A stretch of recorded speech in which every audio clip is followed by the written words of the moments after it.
What is going on, everybody? This is Dr. Chris Featherstone here for yet another episode of UnSKripted. Listen, it is Tuesday nights. You know what that means. I have some of the biggest, the baddest, the best wrestlers of today and yesteryear, and tonight is no different. Before we get into my friend Ken Anderson, I'm going to bring on my pal, my buddy, the co-host, the draft pick of UnSKripted, to talk a little bit of dark side of the ring with Malcolm T.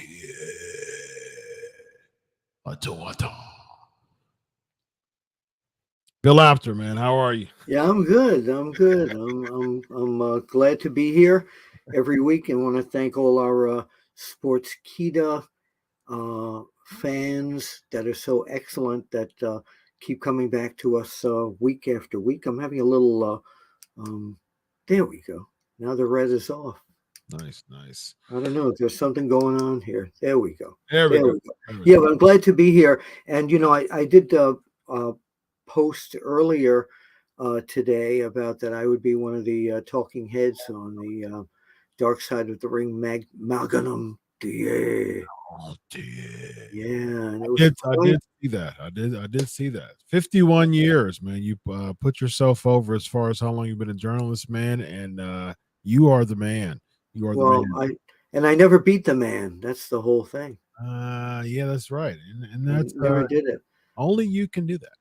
Well, they came here down to Apter's Alley probably about 6 months ago and filmed me for this. They taped a lot. Well, I was also supposed to be on the Chris and Tammy one, but they ran out of they had so many people talking on that. But this one was especially hard to watch because I'm very dear friends with Magnum. I talk to him regularly. I see him at all the conventions and stuff. And just to think of what he could have been had that one night not happened, it would have changed the whole trajectory of the National Wrestling Alliance. Yeah, he would have been when I watched it, I wasn't able to watch all of it yet. I watched about half of it, and it was right when he was talking about the NWA gave him their blessing for him to become the next world heavyweight champion. So, yes, indeed. Speaking of world heavyweight champion, this guy has been the world heavyweight champion in TNA. Yeah, and he goes by the name of Mr.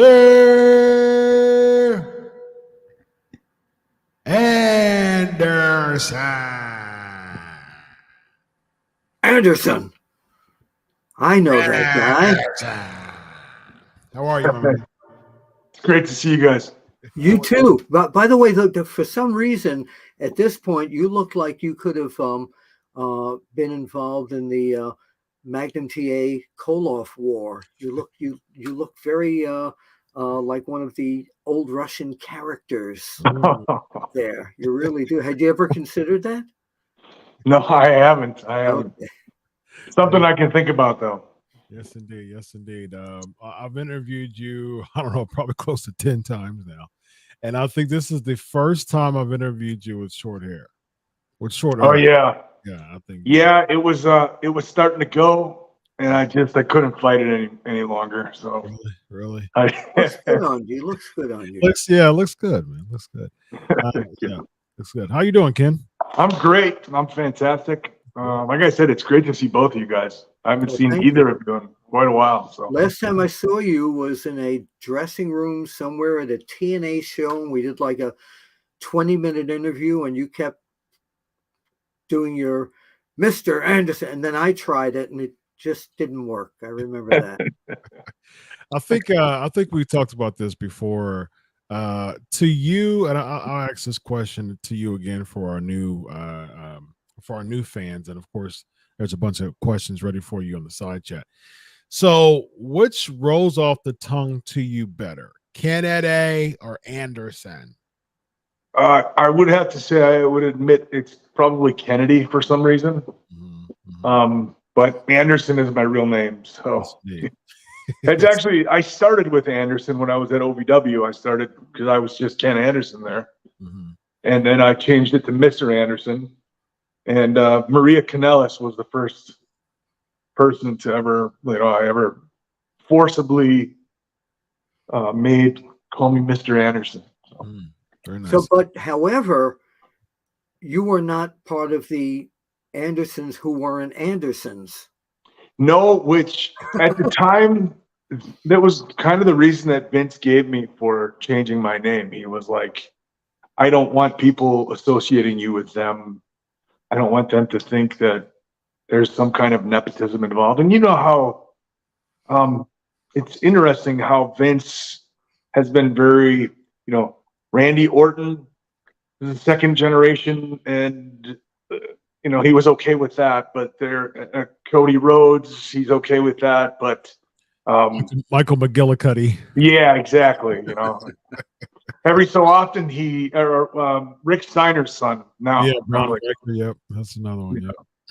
Yeah. Interesting. Interesting, but that was the reasoning given to me. Gotcha. So you're not Arn's brother. Okay, I got you. No, nephew though. Unfortunately, no. I think Ken looks like a he looks more like an Anderson now. Actually. He does. You really do. He looks what would you have done as an Anderson brother? How would that have changed your career?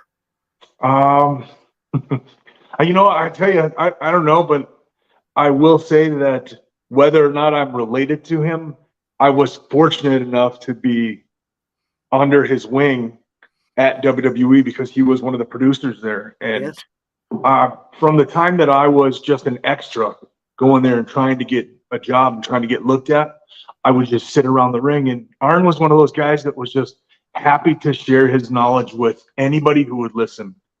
It was pretty awesome. He would just sit in the ring before the shows for 2.5 hours sometimes and just hold court and show people different things. And he was always working with Charlie and Shelton. Yeah. That's awesome, man. Before we get into these questions, man, you got an academy, man, that you've been doing for a while, man. Let the listeners know. Yeah, I'm just teaching people how to fall down in Minnesota here, and I'm really enjoying this part of my career. And we've trained hundreds of people that have come through our doors. We've been open since the end of 2016. We were closed for 2 years due to the pandemic, but we're back up full swing. We just started a new class yesterday with 15 new people. We still have, I think we have 60 or 70 students who currently, the same people that were in the very first class in 2016 are still training there today. Wow. They're continuously trying to get better. So it's kind of a cool thing. Yeah. Go ahead. I'm sorry, Chris. No, Ken was talking. You're good. No. I would just say, like, if anybody's interested in learning how to fall down, doing it safely and learning how to tell a story, reach out to me. You can text me directly. It's 507-722-2776, 507-722-2776. And you can text me directly. And even if you don't live in the Twin Cities area, I would like to help you. There's some really bad schools out there, and there's some really awesome schools out there. If you don't live in the Twin Cities area, I'd like to, and you're interested in sharing your talents with the world through this art form that we do, give me a call or give me a text, and I'd like to help you find the right place. What happens when somebody like comes in to your school and says, "Man, I want to be just like Rey Mysterio"? What do you tell them? Well,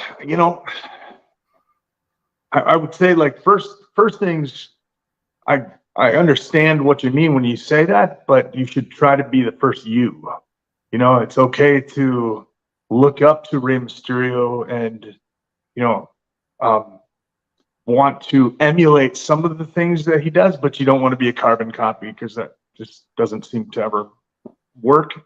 But I will say that I try not to pre-qualify people. So when people come through our doors, like yesterday, we had some extraordinarily gifted athletes who have been working hard their whole lives, and have just started down this path. And then we've got some people who, for all intents and purposes, have 2 left feet. Yeah. And I'd like to give everybody a chance. And it's funny how sometimes the people who, if I did pre-qualify, when they came to the door and I said, that person is going to make it, they don't make it.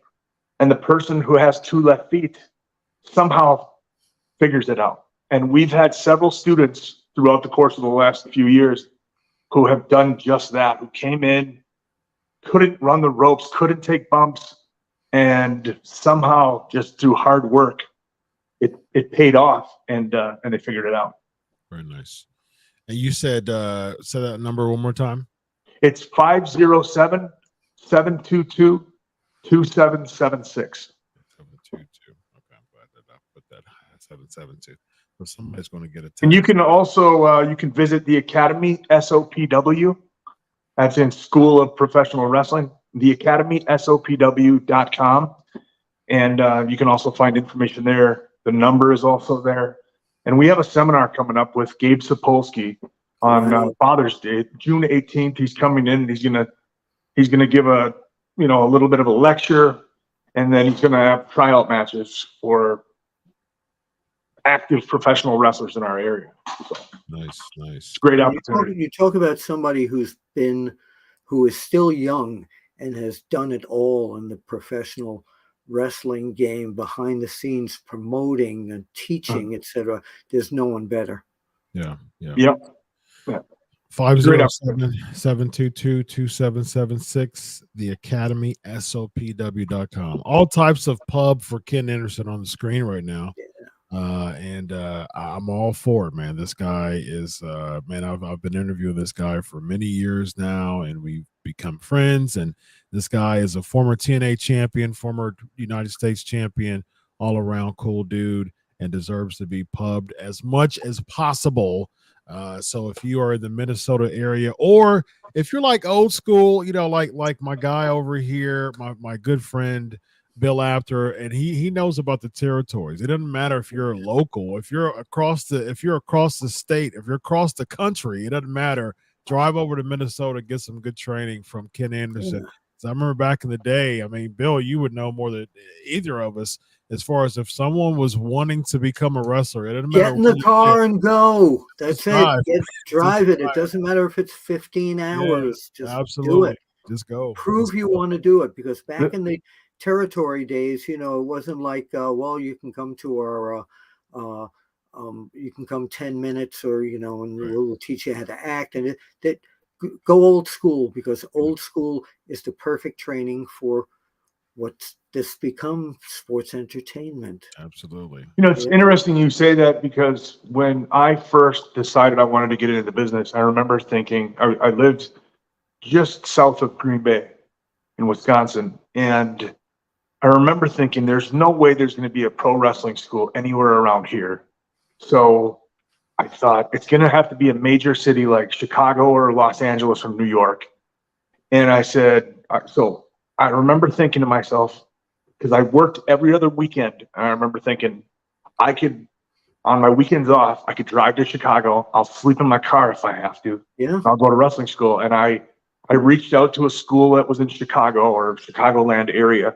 And it just so happened that somebody was opening up a wrestling school just 30 minutes away from me. So Can you remember, though, neither of you, I don't think, can remember, but back in the 60s when I started watching wrestling, there were no wrestling schools. 60s. Yeah, but there were no wrestling schools.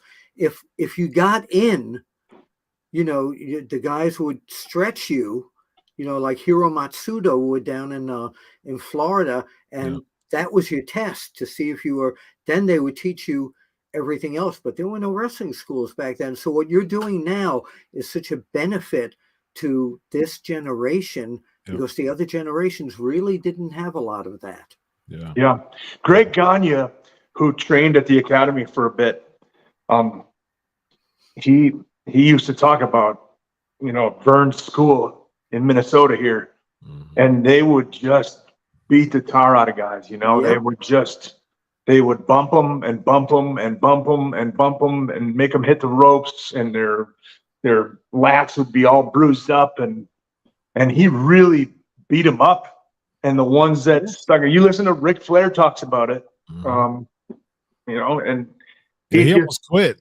Ric Flair almost quit. Yeah, he was just about to hang it up, man. This is why the wrestlers used to be so mad when fans would say, "Hey, this is all fake." Look what these guys went through to get to where they are. They were stretched. They were, it was a shoot at that point up until the end. Yeah. Billy Gunn said the same thing. He said, and he just he was one of those guys that was like, feed me more, you couldn't break him. Yeah. It's Hell Week in the Navy SEAL training. Right. Right. Yep. Yeah. Good comparison. And stuff like that earns the respect, of promoters and coaches and trainers and things like that too. Because if you're able to say, "Give me more," and I'm bruised up and battered up, and I still want more, that just goes to show your love for the business and what you're willing to do to get that spot, to get that entry level spot. Because that even going through training and going through the bumps, the bruises, and the welts and all that, that's not going to get you a main event spot automatically. That's just going to get you in the door. So if you have that type of appreciation, just getting in the door, that shows a lot, and that goes a long way. Even for people, even for trainees now, even with that type of mentality now, you're not getting these bumps to say, "Okay, I'm gonna be the next Roman Reigns." You're getting these bumps to get in the door. So if you are still willing to go through that, that shows your appreciation for the business. Who beat you up? Nobody. I was fortunate enough to not have that type of training. My trainers were so relaxed and chill. However, there were several guys that I broke in around the same time with who said that they did go through that kind of harsh treatment, and but nothing crazy like what Greg was talking about, or what Ric Flair was talking about, or what Billy was talking about. It was just, I don't know, and today is a different time. We don't do stuff like that anymore. We can't do stuff like that anymore. And to some degree, I actually try to, knowing what we do about the human body and concussions and the long-term effects that those have on people, I try to minimize exposure to risk as much as possible. So we have crash pads and things like that for people to learn on so they can fall properly until they, then they take their first bump and they're not smacking their head right away because they're used to the movement and stuff. It's just a different time, and I'm okay with that. I think it's cool, but there also is something, I would never put my children through what I had to go through as a kid, but as bad as it was, or as much as I hated it at the time, it made me who I am today. Take it or leave it. Yeah, that makes sense. Just be sure to, in honor of Vern Gagne, to give your students 1,000 Hindu squats a day. Yeah. That would all be today. If there was internet back in those days, all these shooters would have been arrested. That's You true. can't hurt people like that. That's Yeah, true. right. Exactly. Yeah. You'd be canceled. You'd be Right. Canceled. You'd be canceled. You know, I do squats. I make my students do squats every day to warm up, at least on beginner night. Mhm. And we'll go up to about 400, never 1,000. No. But there have been a few times where we started out day one, a new cycle of students, a couple different times now where I've had somebody we did 100 squats, which is nothing. Mhm. And they have, like, there's this thing called rhabdomyolysis, I believe, that your muscle tissue breaks down and filters through your kidneys. So when you pee, it comes out looking like root beer because it's actually you're peeing blood in a sense. Wow. And I've had a couple students that actually had to go through that. So I've even backed off doing squats like that and just ramping people up and starting them slowly and working their way into it, you know. Mhm. Yeah. But I know I've heard horror stories about people going through Japanese wrestling school, Yes. and it's 1,000 a day, and it's, you know, Yeah. nuts. Yeah. Bumps on the ground. So none of that. Sometimes they just throw you in the ring because, like Medusa always says, you know, she learned the Japanese style by just getting in there with those women. Yeah. That's awesome. Yeah. Like you said, Ken, those days were they paved the way. There's a lot of things back in the day that people did to pave the way to make today easier. You know what I mean? And so you know, major appreciation and major kudos to the people who paved the way when things weren't as, you know, accessible and able to be a little softer than it was, in order for, you know, concussions to be lessened and overall stress to be lessened and things like that. So, you know, people who paved the way before, you know, major kudos to them. So Absolutely. good stuff. All right, man, let's get into these questions, man. Let's spend about 5 or 6 minutes, man. Let's do a lightning round of these questions here. Let's start over with Elvis. What is your dream match you would want if they called you back to WWE? I would love to see you versus AJ Styles or Seth. And this isn't saying that you're going to come back to WWE or you want to come back to WWE. This is a hypothetical question, ladies and gentlemen. Well, my absolute dream opponent of all time, hands down, would be Steve Austin. Oh yeah. I was so happy when Kevin Owens got to do that. You know, was it last WrestleMania or 2 years ago, right? Yeah.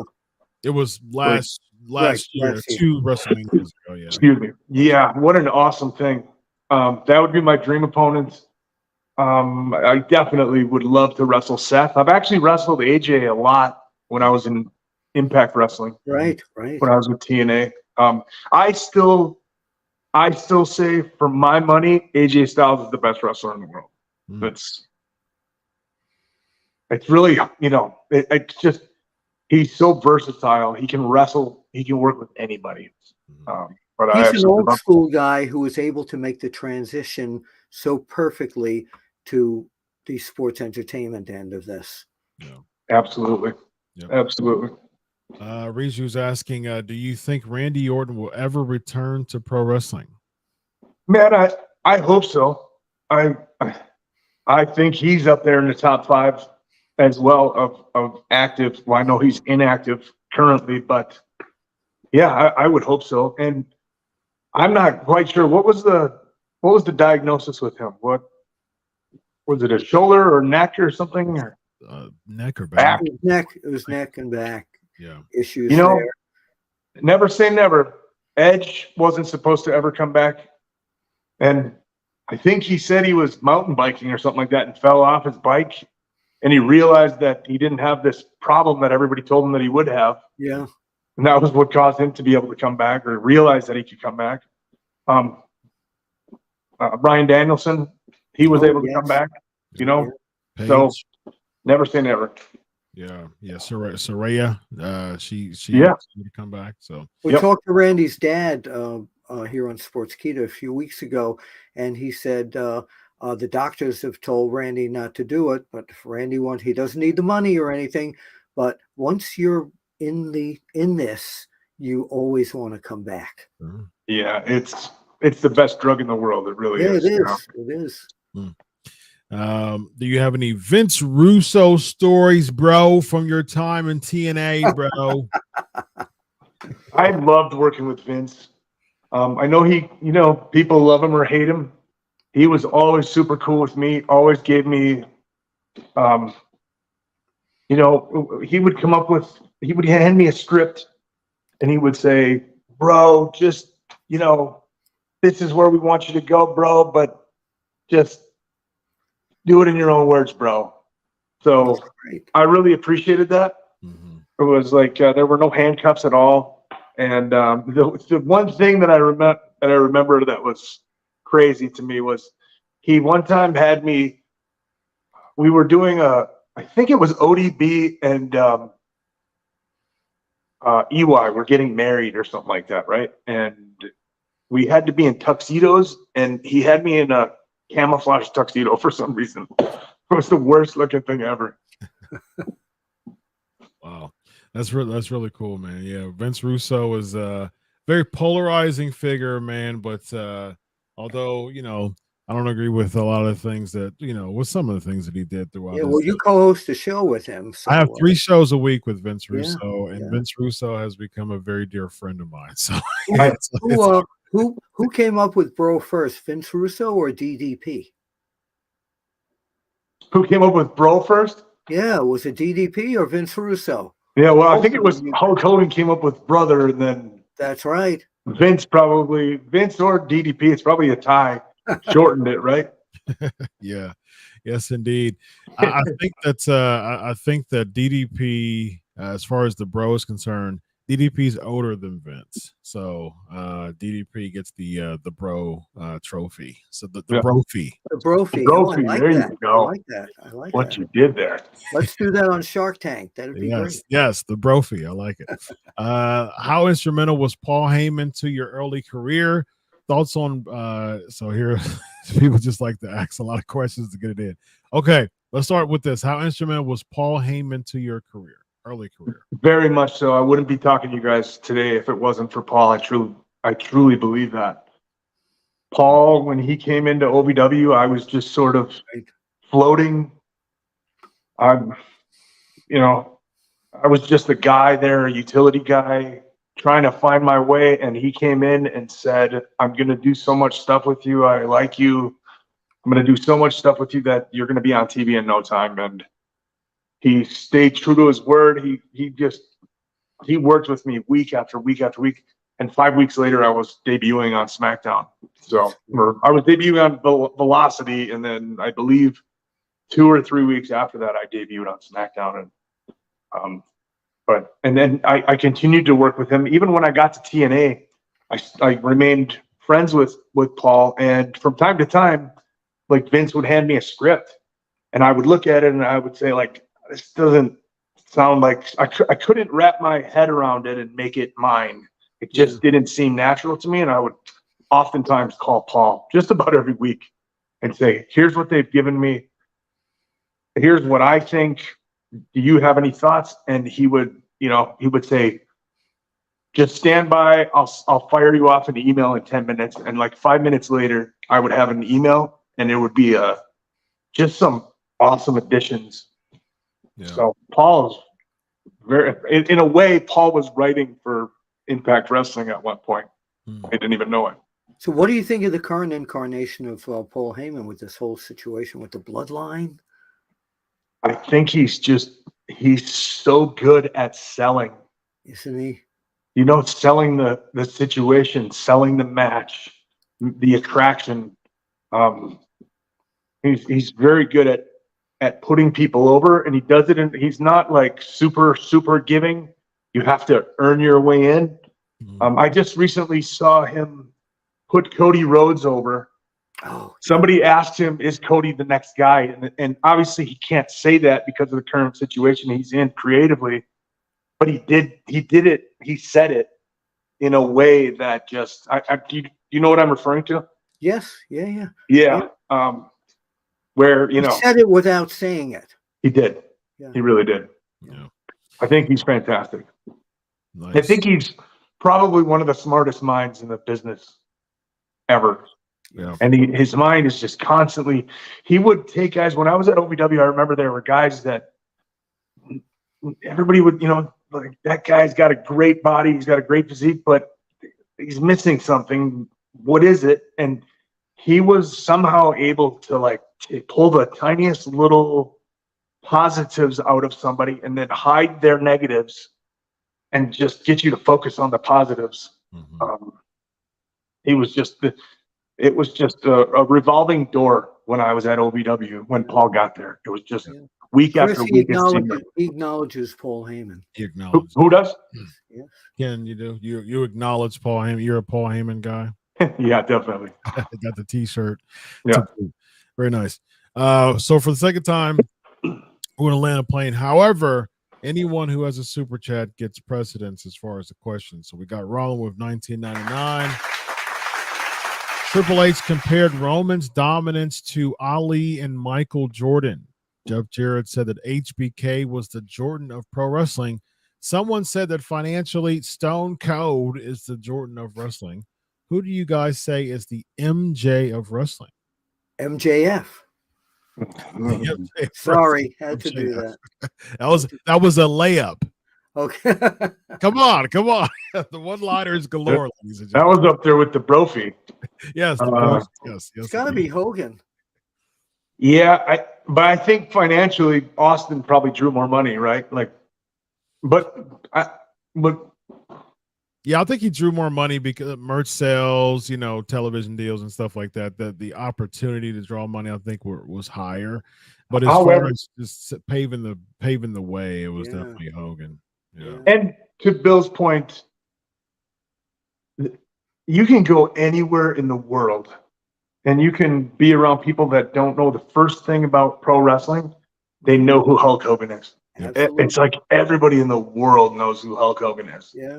But not everybody knows who Stone Cold is. And that's a shame. The bottom line, son. Yeah. That's the bottom line.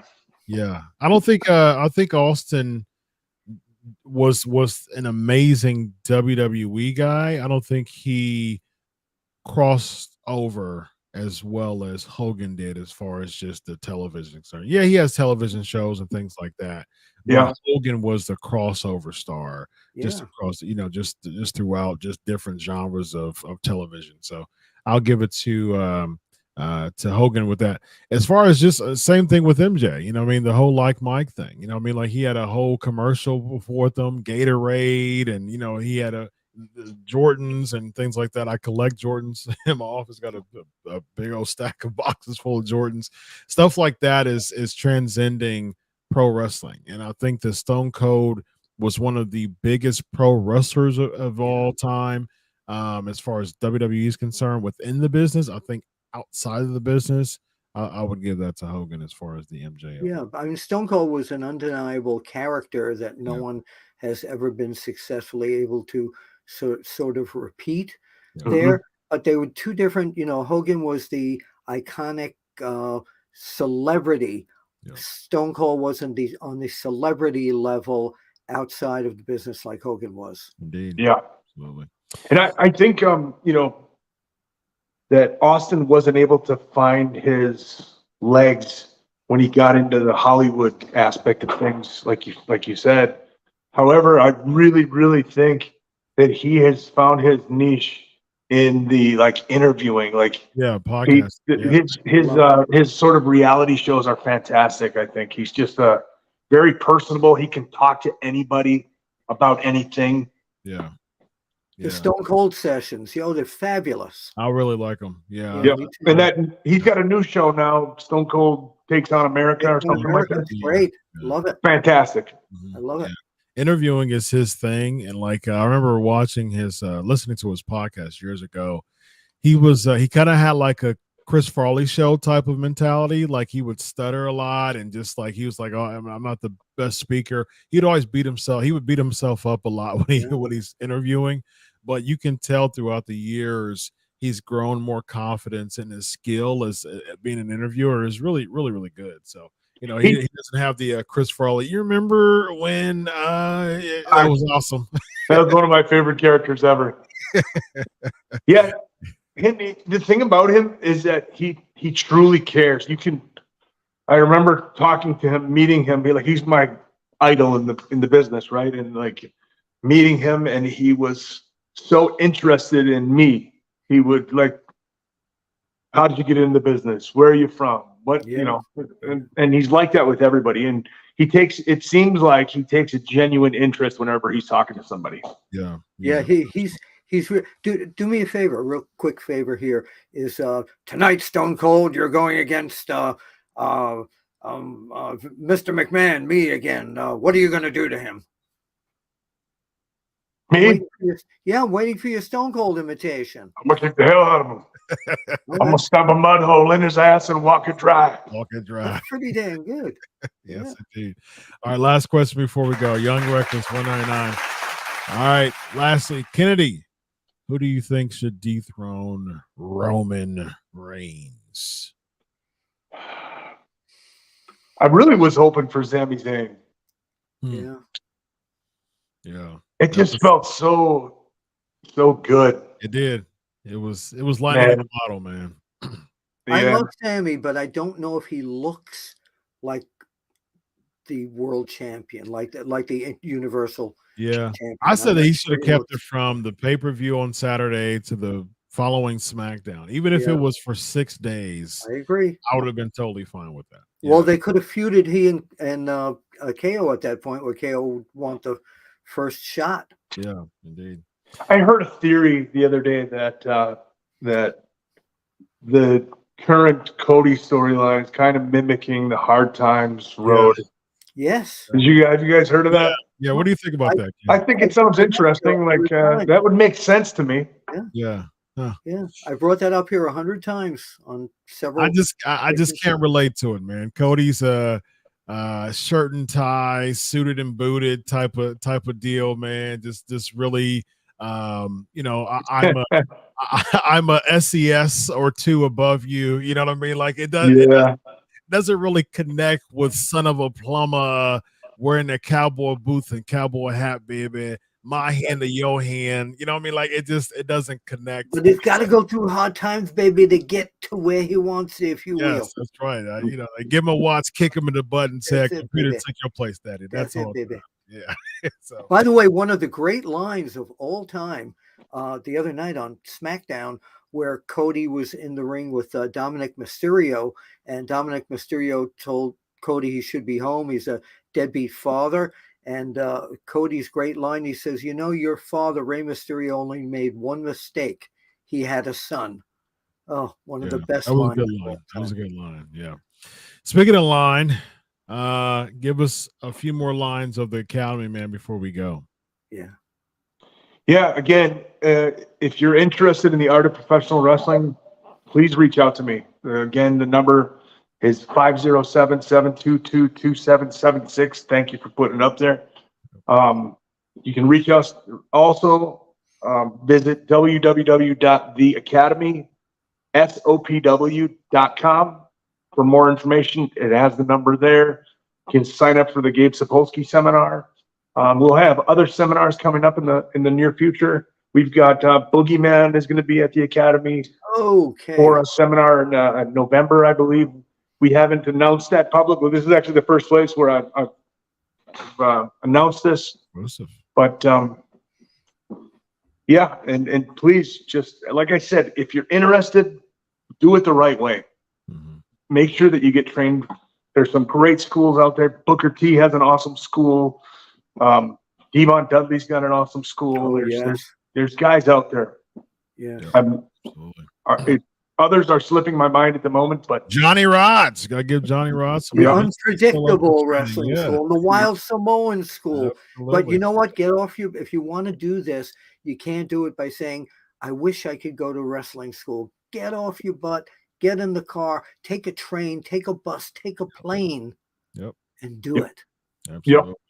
And I'll tell you what, even if you're trained, if you're already trained, there's nothing wrong with getting furthering your wrestling training and going to another wrestling school. Like, I tell people all the time, like if you've graduated from the academy, Go down to Iowa and go to Seth Rollins' school. Oh, Go yeah. down and fly your ass to Houston, especially if you don't have a family. I'm sorry, I apologize. If you don't have a family, you don't have anything tying you to one particular area, go to Houston. Yeah. Enroll in Booker T school. It's like, Oh, yes. get out there and learn from as many people as you possibly can. All right, Yeah, listen, I'm sold. I'm going to Minneapolis. Yeah. I'll see you guys. Before you go there, go to Minneapolis, and after you're done graduating from Ken Anderson School, we must not forget that Dr. Tom Pritchard and Glenn Jacobs have a school. In Yeah. Tennessee. Yes. Indeed. Yeah, so I'll see you in 18 hours. Yeah, I'll be coming from Ohio, so I'll see you in a minute, Ken. I'm coming to Ohio this weekend, actually. I've got 2 Are you shows really? in Ohio. Oh, okay, cool. Yeah. Open the garage. All right, everybody. Have a good night. So long.